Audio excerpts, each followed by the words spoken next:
अब हम बात करेंगे एक ऐसी खबर की जो न सिर्फ टेक्नोलॉजी की दुनिया में हलचल मचा रही है बल्कि सियासत और समाज के गलियारे में भी सवाल खड़े कर रही है। सवाल है, टेस्ला की कारों पर हमले क्यों हो रहे हैं और इन हमलों के पीछे आखिर कौन है। पिछले कुछ महीने में टेस्ला पर हमलों की बाढ़ सी आ गई है। जनवरी 2025 से शुरू हुआ ये सिलसिला अब तक थमने का नाम नहीं ले रहा। लास वेगास में 18 मार्च को 5 टेस्ला कारें आग में झुलस गई। वहां पर रेजिस्ट लिखा हुआ मिला। टिगार्ड ओरेगन में 6 और 13 मार्च को डीलरशिप पर गोलियां चलाई गई। सिएटल में 9 मार्च को 4 साइबर ट्रक जलाकर के राख कर दिए गए।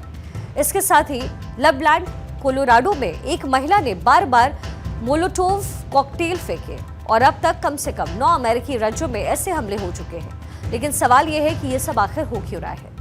FBI की एक रिपोर्ट ये कहती है कि जनवरी 2025 से टेस्ला पर कम से कम दर्जन भर हिंसक हमले हुए। इनमें आगजनी, गोलीबारी और ग्रेफिटी शामिल है। हमलावर रात के अंधेरे में वार करते हैं और ज्यादातर मामलों में इंसानों को नुकसान नहीं पहुंचाया गया। लेकिन हर हमले में एक पैटर्न है। टेस्ला के मालिक एलोन मस्क और अमेरिकी राष्ट्रपति डोनाल्ड ट्रंप के खिलाफ नाराजगी।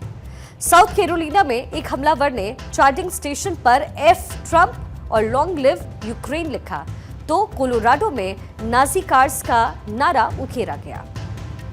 अब बड़ा सवाल यहां पर यह है कि ये हमले कर कौन रहा है। FBI कह रही है कि ज्यादातर हमलावर लोन ऑफेंडर्स यानी कि अकेले लोग हैं जो कि अपनी नाराजगी को हिंसा में बदल रहे हैं। लेकिन मस्क और ट्रंप का दावा यह है कि इसके पीछे बड़ी साजिश है।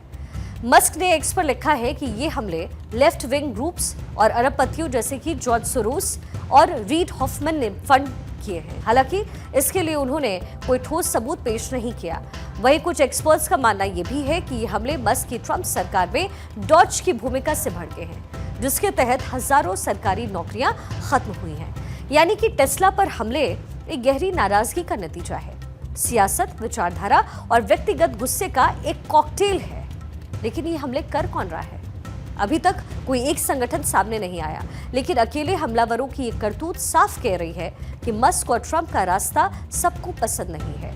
FBI और DOJ इसे आतंकवाद मान रहे हैं और मस्क इसे इविल अटैक्स कह रहे हैं। लेकिन सवाल वही है कि क्या ये हिंसा रुक पाएगी या फिर टेस्ला अब नई जंग का मैदान बन गई है।